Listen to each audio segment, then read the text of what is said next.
بسم اللہ الرحمن الرحیم۔ اصل بات سے میں ہوں اقبال جنجو۔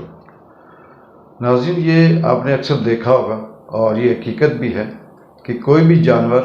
جتنا وہ تگڑا ہوتا ہے، جتنا وہ پلا ہوا ہوتا ہے اور جتنی اس کے اندر طاقت ہوتی ہے، اور جب اس کا آخری وقت ہوتا ہے وہ اتنی ہی زیادہ اس وقت مزاحمت دیتا ہے۔ موسٹلی یہ دیکھا جاتا ہے کہ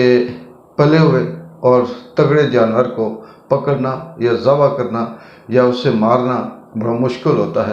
اس کی نسبت کہ کوئی کمزور جانور ہو اسے آسانی سے گھیرا جا سکتا ہے، آسانی سے مارا جا سکتا ہے۔ اگر ہم پاکستان کی سیاست کی بات کریں تو اس وقت پاکستان کے اندر نہ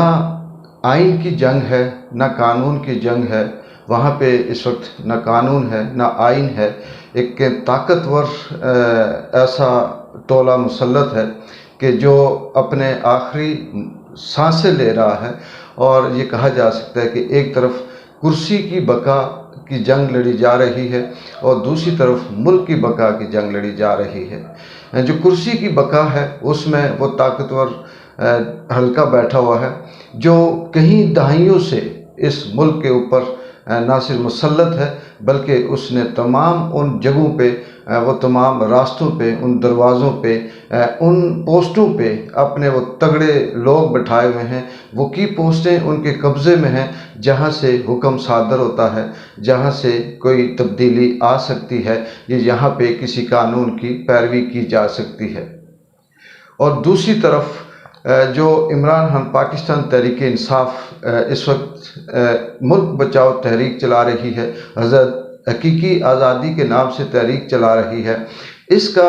جو تجزیہ ہے یا جو موازنہ ہے آپ وہ یہ اس بات سے بخوبی کر سکتے ہیں کہ کیا واقعی ملک کے اندر کوئی قانون یا آئین کی بات ہو رہی ہے۔ وہی جگہ ہے، وہی سپریم کورٹ ہے، وہی خطرناک ریڈ زون ہے، اور اسی جگہ پہ ایک جو اس ملک کے اندر مسلط کیا ہوا ٹولہ ہے، اس کا جو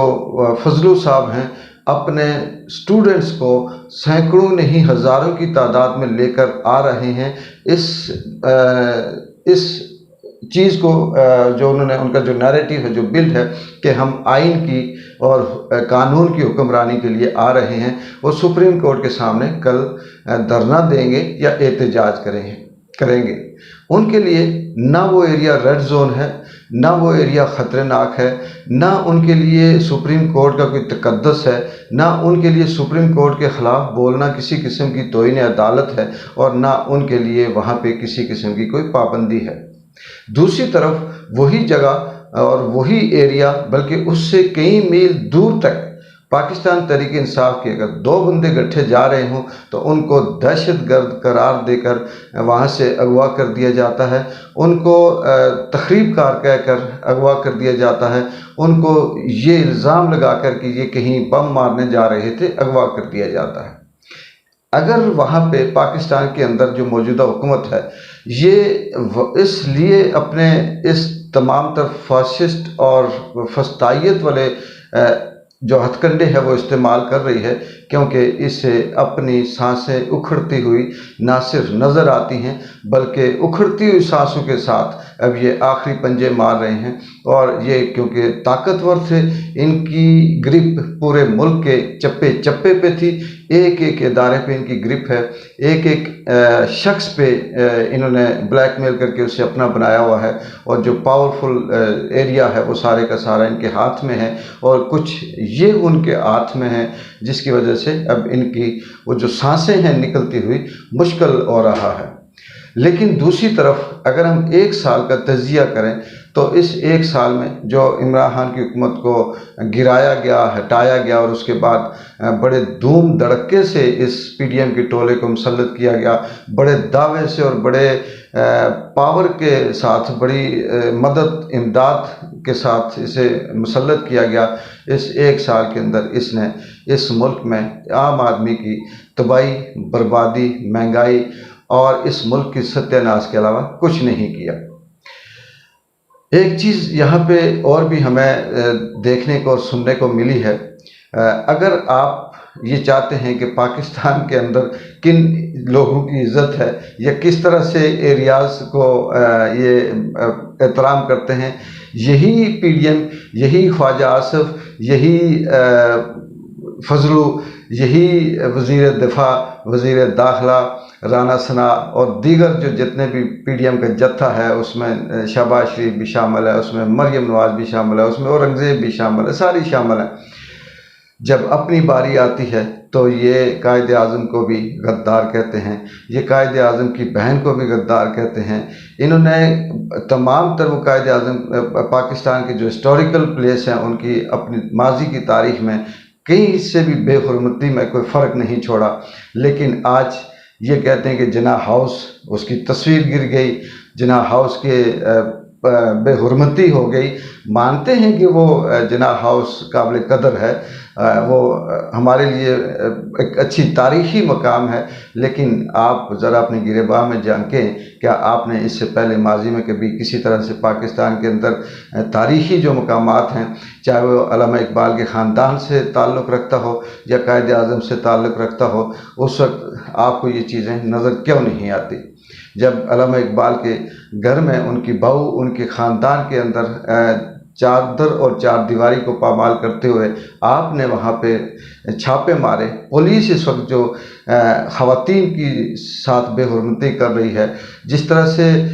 سروں پہ کالی ٹوپیاں پہنا کر، وہ چادریں پہنا کر دہشت گرد کہہ کر لوگوں کو کھڑا کیا گیا ہوا ہے، کیا یہ واقعی سچ مانا جا سکتا ہے؟ یہ تحقیق اگر آپ نے کرنی ہے تو آپ اس وقت وہ لوگ کدھر ہیں جنہوں نے 100 پولیس والے پشاور کے اندر مارے؟ وہ دہشت گرد کدھر ہیں جو اس وقت پاکستان کے چپے چپے میں آئے روز نقصان دیتے ہیں، جن کی اطلاع بھی آپ کے پاس ہوتی ہے؟ اور یہ آپ نے سی سی ٹی وی سے تو فوراً ان کو پہچان لیا، کیونکہ یہ آپ کی مخالف جماعت سے ان کا تعلق ہوا ہوگا یا مخالف جماعت کے حق میں یہ بولتے رہے۔ اگر ہم 1 سال کا تجزیہ کریں تو اسے ہمیں یہ واضح طور پہ سامنے یہ بات آتی ہے کہ یہ کچھ بھی کر لیں، یہ عمران خان کو کسی صورت شکست نہیں دے سکتے، نہ اس کو یہ، کیونکہ موت تو اللہ کے ہاتھ میں ہے، زندگی اس کے ہاتھ میں ہے، نہ یہ اس کو عزت دے سکتے ہیں، نہ اس کو ذلت دے سکتے ہیں، نہ اس کی زندگی چھین سکتے ہیں۔ جو وقت مقرر ہے اس پہ اس نے مرنا ہے، لیکن اس کا خوف، اس کی مقبولیت، اس کی جو کامیابی کے عوام کے اندر جو محبت ہے، جو پذیرائی ہے، وہ خوف ان کو نہ راتوں کو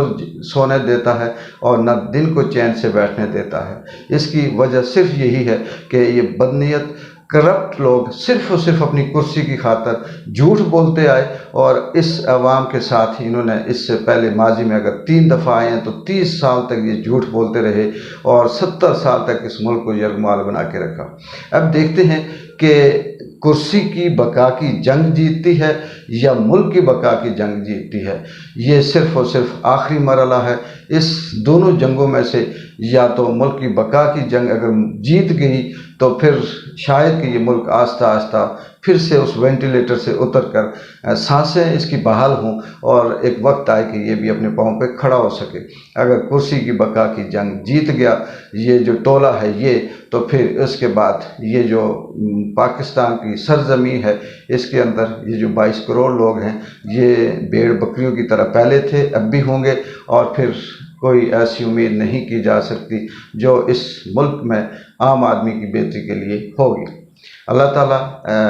اس ملک کے پہ رحم کرے۔ یہ کس نظریے سے بنا، یہ کس وجہ سے بنا، یہ کیوں بنا، یہ چیز الگ ہے، تاریخ کیا کہتی ہے اس پہ ہم ابھی بات نہیں کرتے، لیکن اس کے اندر جو 22 کروڑ عوام ہے وہ اللہ کی مخلوق ہے، اس کا تعلق کسی بھی سوچ، کسی بھی دین، کسی بھی دھرم سے ہو، وہ اللہ تعالیٰ کی مخلوق ہے۔ اللہ تعالیٰ اس 22 کروڑ مخلوق کو اس جتھے سے اور اس فاشسٹ اور فسطائیت والی سوچ سے محفوظ رکھے۔ دیکھتے ہیں کل کا جو دن ہے اس میں کس کے حق میں فیصلہ آتا ہے، ملک کی بقا کی کیا پوزیشن ہوتی ہے اور کرسی کی بقا کی کیا پوزیشن ہوتی ہے۔ ایک بار ان جو کو اجازت دیں، اللہ حافظ۔